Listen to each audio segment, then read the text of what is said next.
Bonjour et bienvenue. Est-ce que vous vous souvenez des pylônes Corem? Les études Corem ont été menées à la fin des années 80 dans le but de mieux comprendre et d'optimiser la conception des pylônes de remontée mécanique. Revenons quelques années en arrière à l'époque des pylônes Corem. Traditionnellement, ces structures étaient dimensionnées en se basant principalement sur des charges statiques, c'est-à-dire des charges maximales susceptibles de survenir au cours de leur durée de vie. Ces charges incluent le poids des câbles, des cabines, ainsi que les forces exercées par le vent et les utilisateurs. Cependant, cette approche classique négligeait un aspect fondamental dans l'évaluation de la durabilité des pylônes, les phénomènes de fatigue.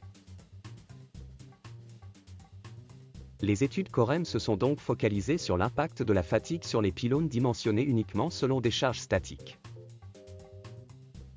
La fatigue est un phénomène complexe qui résulte de l'application répétée de charges variables au fil du temps, entraînant une dégradation progressive des matériaux.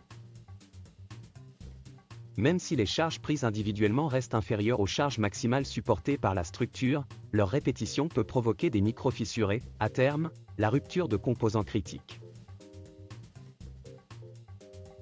Les résultats des études Corem ont révélé que l'omission des phénomènes de fatigue dans le dimensionnement des pylônes pouvait conduire à une sous-estimation significative de leur durée de vie réelle. En effet, les pylônes, soumis à des cycles de charge répétitifs, notamment dans des conditions climatiques extrêmes ou en cas d'utilisation intensive, risquent de présenter des signes de vieillissement prématuré. Un suivi particulier doit être réalisé au niveau des liaisons soudées des pylônes tubulaires, qui sont des points critiques où les phénomènes de fatigue sont particulièrement prononcés. Ces liaisons soudées, soumises à des contraintes élevées et répétées, doivent faire l'objet d'inspections régulières pour détecter l'apparition de fissures ou de signes de corrosion. L'utilisation de techniques de contrôle non destructif, telles que la radiographie ou les ultrasons, est essentielle pour évaluer l'intégrité des soudures sans endommager la structure. En cas de détection de défauts, des réparations ou des renforcements peuvent être nécessaires pour prévenir une défaillance structurelle. Depuis le début des années 90, les phénomènes de fatigue sont systématiquement pris en compte dans le dimensionnement des pylônes de remontée mécanique.